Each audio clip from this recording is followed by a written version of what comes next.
Hey everyone, Luke here again. Welcome to another My Team video where hopefully we'll be able to build on how we've done over the last few races. If I get up the results from last time in Vietnam, I didn't have too bad of a race. Managed to finish in 12th place in what were appalling conditions. Didn't go as well for Dorian though. He was last of everyone to finish as Kvyat retired in the final couple of laps of the race. So hoping for a better performance than him this time. We will be doing the Chinese Grand Prix, but we have got an invitational event to do before that, and again sorting out some of the extra team stuff that we have to do. So let's get one of these events done in. Maybe a... what do we do? We'll do the PR filming. That'll increase his acclaim. That's that done for now, and after that we've got a team event.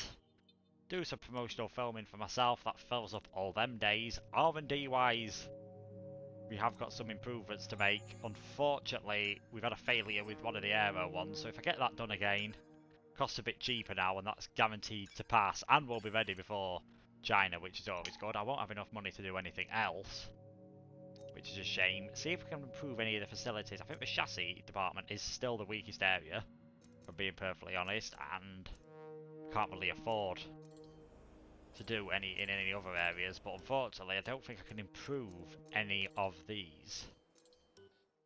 Well, actually no, we can improve the analysis suite to make Dorian do a bit better, so that's running us out of money. So what we could do with is maybe just getting some more sponsors in. We can actually afford some more now. One of the ones I've been looking at is Paynite? Achieve a top 12 finish during the race. We've done that with the last two races, so we'll sign that contract. We'll get their sponsor on the car as well, just to change the livery up ever so slightly. I'm not sure if that makes too much difference, but there we go, at least got a bit more variety on the car. We'll fast forward then to the invitational event. I haven't done one of these on this game yet, so we'll see what it's like. There's the durability, driver PR filming. We're in a position now where we're able to attract a new sponsor to the team. Head over to the corporate tab and select the sponsors screen to choose who we should approach. So this is 2010 Red Bull around Zandvoort, and it will get us a decent amount of money and acclaim if we manage to succeed. So let's see how well we can do. So this is the checkpoint challenge. Of course, if we're around Zandvoort, it sort of makes sense for driving in a Red Bull in Max Verstappen country.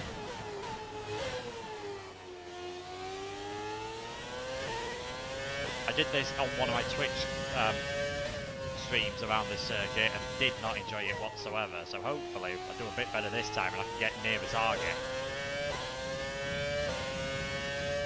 This definitely looks like a track that I'm going to look forward to, because I did start enjoying it more near the end of the stream. It's just a shame obviously that it won't be in F1 in 2020 because of everything that's happened. I don't feel like it would have been the most exciting race.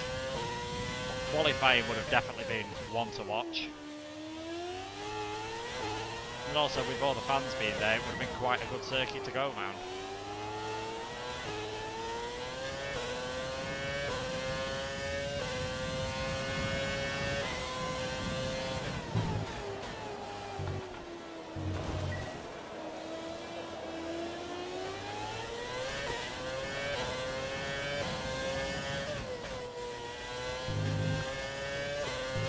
Would have also been interesting to see how the Pirelli tyres would cope with this banged in.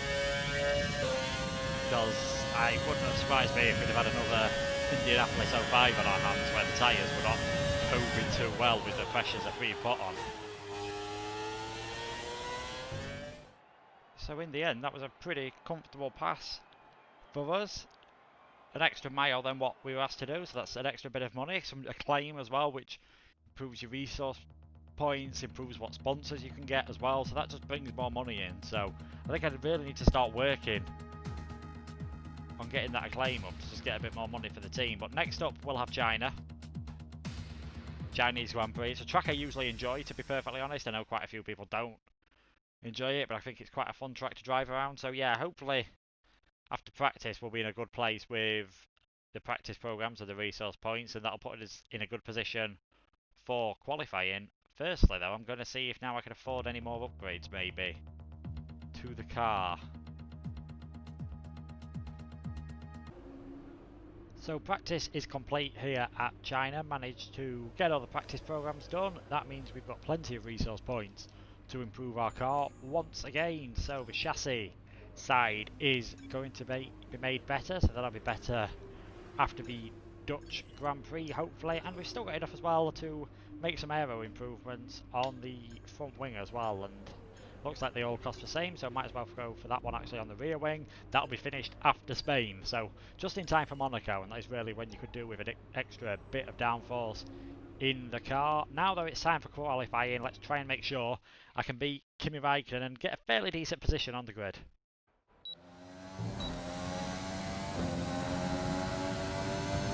The last time in Vietnam we were 19th on the grid, not ideal whatsoever.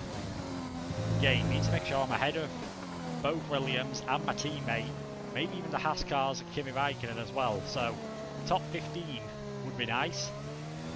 That'd be a decent qualifying position, and I think put me in a good place for the race, because we do seem to gain a lot of places when it comes to the race. Always late on the brakes into that corner, which just compromises my exit slightly, but not done too badly there. This entire middle sector is not going to be fun, I don't think, for this car in the race. We've knocked a bit of downforce off, and that is our weakest area, is the chassis and the aerodynamics. The strongest is actually the engine, which is very useful around here, because I do hope to be doing quite a lot of overtaking. It is going to be a dry race, thankfully.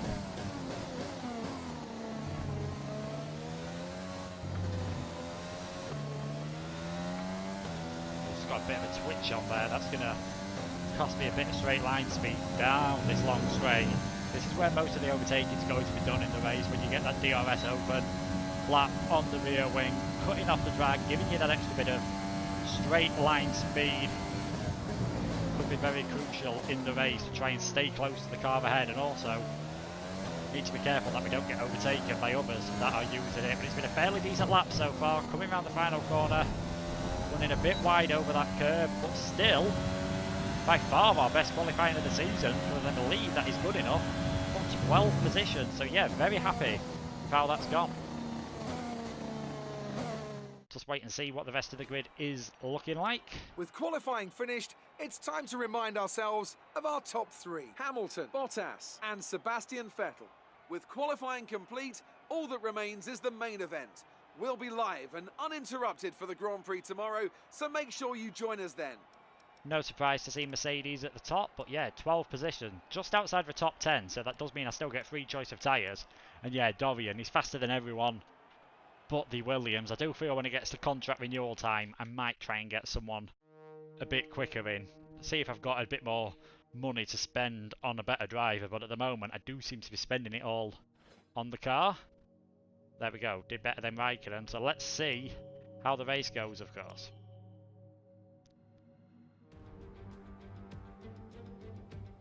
It's time to find out which driver is up to the task of claiming the Chinese Grand Prix. We're here in Shanghai.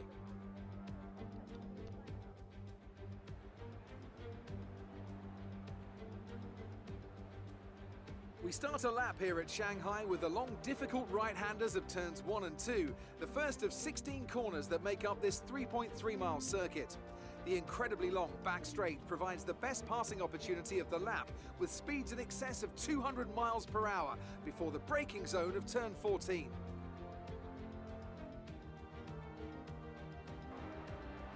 And as always, a man with plenty of racing experience joins me in the commentary box. Today it's Anthony Davidson. Tell me, Ant, you're no stranger to surviving the melee of turn 1. So how do you keep out of trouble when there's so much going on around you? There are three main things to worry about there, Crofty: positioning, awareness and discipline. First, you have to put your car in a bit of space and make sure you have room to react to what the others are doing. Then you have to watch your mirrors and listen to the sounds around you to get a sense of where everyone is. And finally, just don't get too greedy. Just because a gap exists doesn't always mean you should go for it. Off the back of a fantastic qualifying session, it's time to see how our starting grid looks for today's race. An immense lap from Lewis Hamilton yesterday puts him on pole position, and it's Valtteri Bottas that completes the front row. Moving on to the rest of the grid, we have Vettel, Leclerc, Alexander Albon, and Norris, Ricciardo, Sainz, Ocon, and the owner driver.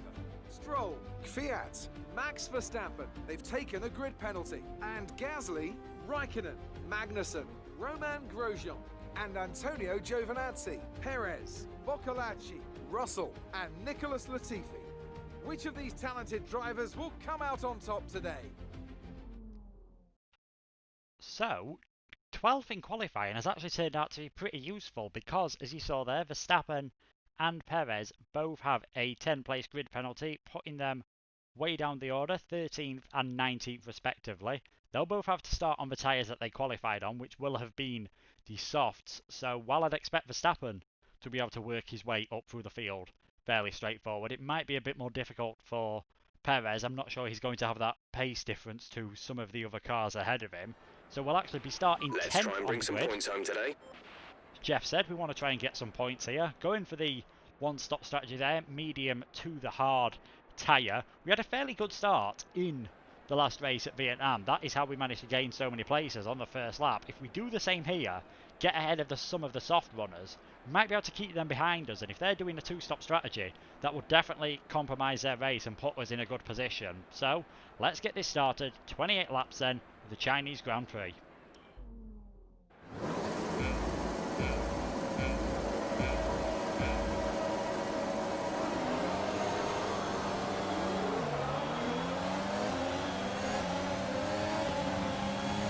Bit like last time, first bit of the start not too bad, second bit not exactly ideal, got a bit wide there coming into turn one. Let's see if we can go all the way around the outside of Ricciardo. That'd give me the inside for the next corner.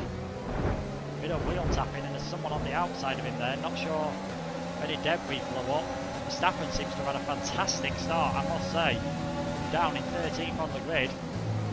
Sainz getting ahead of me, I'm just going to try and go around the outside. It was actually Ocon alongside, not Daniel Ricciardo, because you can see Daniel's just ahead of me. But yeah, that's been a decent start to the race there.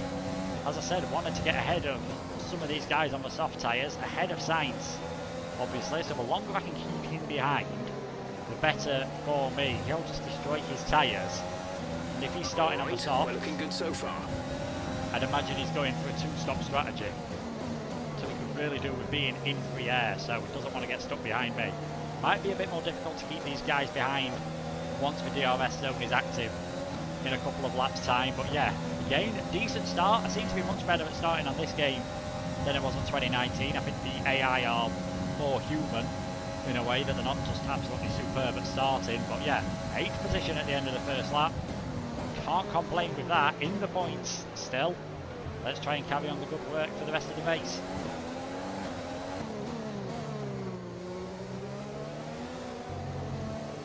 Verstappen has already managed to get ahead of Sainz, just overtaken him. That might hold the pair of them up on this next straight though, where they would have DRS. They're both still going to have it, of course. But yeah, you can see Verstappen 0.8 of a second behind me, so he won't be able to get me this time around. He really needs to start making his way up the order. Wouldn't surprise me if some of these guys end up pitting in the next couple of laps. In practice, did not enjoy the soft tyres whatsoever. After about 4 or 5 laps, they would really pass the sell-by date, so I'd expect some of these guys ahead of me and those behind to start pitting soon. In front is 2.6 seconds. So if they do get a really good run on me, not going to worry too much about defending, because it'll just end up wasting my own time. I am on a different strategy to them. Obviously, I do want to keep them behind for as long as possible, because that might help me at the end of the race, but not going to fight too hard. See here, Verstappen's got a very good run out of that corner. He's going to stay more to the inside, just to try and hold him off for now. We might be able to get the cut back though on the exit. He's still got extra grip than me at this moment, and yeah, lost the place to Verstappen, but no biggie at this moment in time. Hopefully I can stay close enough to him through the next few corners, be able to get DRS on the main straight. That will help me defend Carlos Sainz. We are already seeing a few of the lead cars come into the pits, so that's promoted us up into 6th position for now. There's a very slight chance that when some of these other cars come into the pits, we might end up with a Minardi leading the race here, because I am the top car at the moment on the medium tyres, so didn't expect in our 4th ever race to end up with a Minardi leading, but you never know. It's not on pure pace, admittedly, but could be just something nice. and means we are in good stead to pick up a fairly decent points haul here.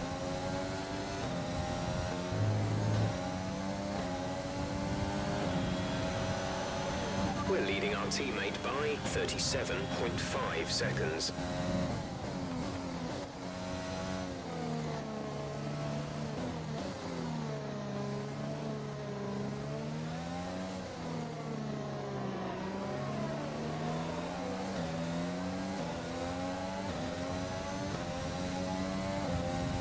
Remember the date, people, and Minardi is leading a Formula 1 race.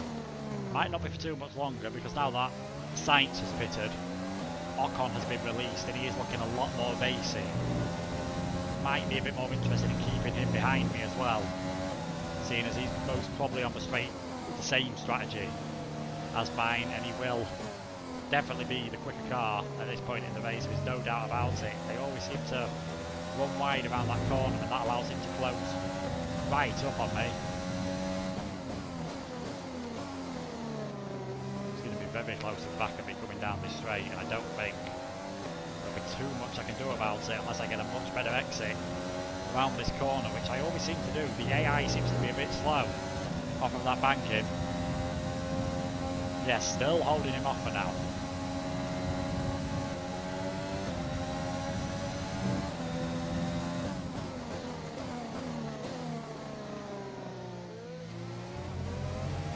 Ocon definitely better than me through that corner, and I think it was coming sooner than later. He's managed to get the position done. I'm not going to be able to fight back there, so yeah, Ocon now up into the lead of this race. I'm down to second. Managed to get ahead of the Renault at the start, but in the end that car just too good, and I think trying to drive at the pace I've done might have killed my tyres a bit more than I would have liked, so hopefully I'll be able to keep them in a good condition. I have just had a message from Jeff as well that the engine is starting to show a bit of wear. If I do get the engine characteristics up, you can see turbocharger and the internal combustion engine both above 50%, so next race I'll probably end up using a brand new engine and turbo, maybe a new MGU-H as well, but obviously going to have to stick with this one for now and probably use it in the next few practice sessions as well, just to try and keep the fresh engine for the races. You only allow 3 of the engine and the turbo, 2 of some of the other components, and our durability is a weak point at the moment of the team, so that's going to be hard throughout the season. I'd expect to pick up a few grid penalties towards the end of the season. I am coming onto the pits on this lap. I have just started dropping back from Ocon. He's also following in. I'm going to be very careful with his pit lane entry. It's not really something I've practiced too much, if I'm being honest. I always lose a bit of time there, so maybe in practice I do need to start practicing them a bit more. So here we go, a few of the other guys pitting later than me as well, it seems. But with the way I've been pushing, I don't think I had too much choice then but to pit on that lap. Go now. That was our last stop. No more scheduled pit stops. Clean pit stop. Still come out in 11th place, so not too bad either. Let's hope some of these other guys are going for a 2-stop strategy, because a lot of the faster guys do seem to be on the hard tyres, so theoretically they might be able to make a 1-stop work. Even if they do, the tyres will be old at the end of the race, so might not be too many more on-track overtakes from myself, which is a bit sad with half the race still to go, but 11th place after my one and only pit stop. Should only be moving forward now. I'd say we're still in a good position. There has just been a couple of more pit stops. Kvyat and Giovinazzi came into the pits. They both put on the hard tyres, so that now, they cut that corner ever so slightly, but get away with it. That now puts us back up into 9th place, where we finished in Bahrain. Still hoping if a few more soft runners picked, we could get some very decent points out of this race.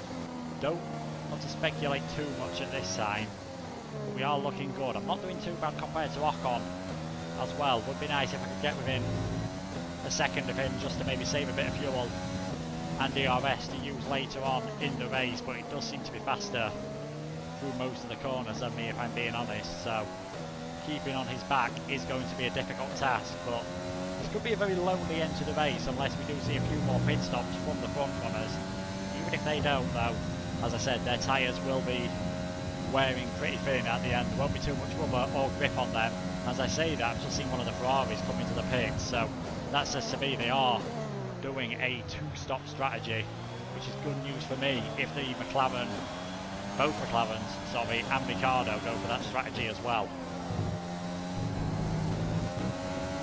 So most of the front runners have now pitted, with the exception of the two Mercedes, who would come out ahead of me anyway, and Max Verstappen. So that means I've now got the Ferrari of Sebastian Vettel right behind me. He's on fresher tyres, and I might just let him have this position because I don't think I'll be able to fight back. I'm still sort of alongside on the exit, but I'm just going to slow myself down if I try fighting too hard. I will have DRS though through this next straight, as the DRS, dirty air, sorry, just catches me out ever so slightly. Still using the DRS, got Leclerc on my outside. He's going to try and force his way all the way around the outside, but this is for position now. It's going to be tough for me to hold him off, obviously, but stayed ahead for a bit longer. That's going to frustrate the Ferrari.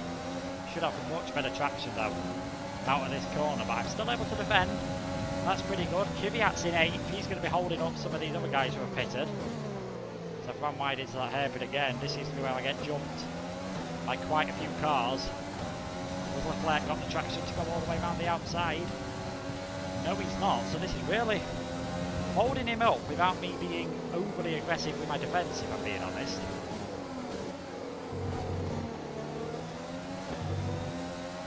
Now that I've dropped way behind Vettel though, I imagine this next straight, the back straight, when he's got DRS, he'll just be able to zoom straight past me without too much of a fight. A bit like his teammate did on the previous lap.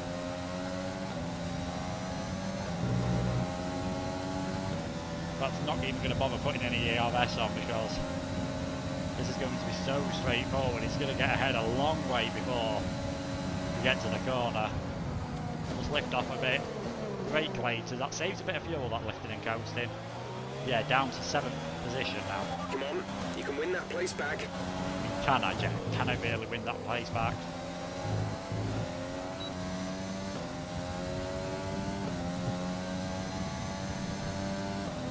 Maybe I should sign Kvyat as my teammate, because he seems to be doing a fantastic rear gunner job again, a bit like he did in Bahrain where he held the faster cars behind him. He's doing the same here. Novice 10 seconds behind Kvyat at this moment in time. Only 6 laps to go at the end of this one. It's going to be very difficult, even with the faster car, for him to close that gap. He has actually just got ahead of Kvyat. No, it swaps back around again, so the Alpha Tauri man doing a decent job here, keeping on to that 8th position. The longer we can do it, the more likely it is we are going to finish in this 7th place, which would be our best finish of the season and bring another 6 points to the team.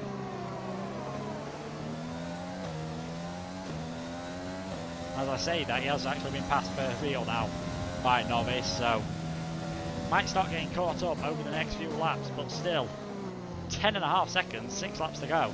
It's a big advantage for the McLaren driver to catch on me.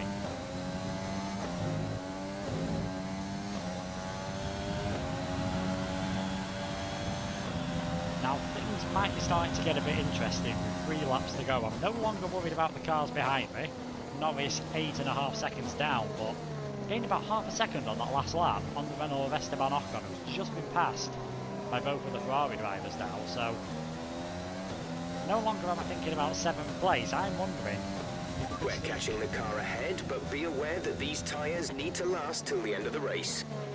wondering if we could sneak into the top 6, as Jeff just reminds us that these tyres need to last until the end of the race, so that might make it a bit harder under braking to go for a late lunge. Hopefully I can get within DRS range though, because that's when I'll start really putting him under pressure. Right, 1 lap to go. Still just... This is your final lap of the race. Just over a second behind Esteban Ocon. I am really going to have to push like crazy on this final lap to try and get that 6th position. Lando Norris has dropped out of the race, so definitely not under any threat from behind. The gap to Albon is 9 seconds. Let's turn the fuel up to the highest fuel mix. Use everything I've got in this car to try and sneak that 6th position on the final lap of the race. bit of traction out some of these corners though now.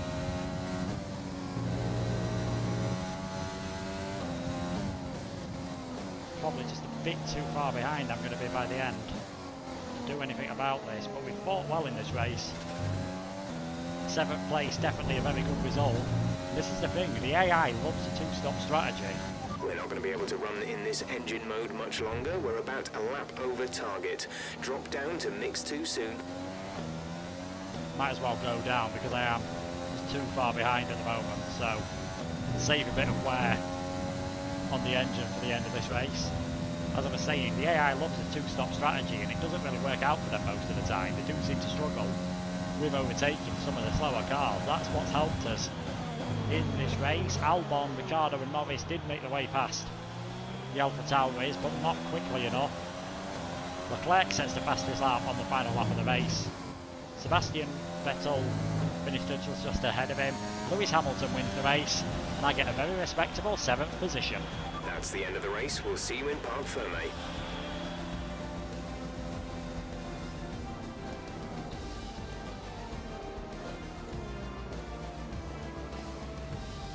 Max Verstappen driver of the day, there's a surprise.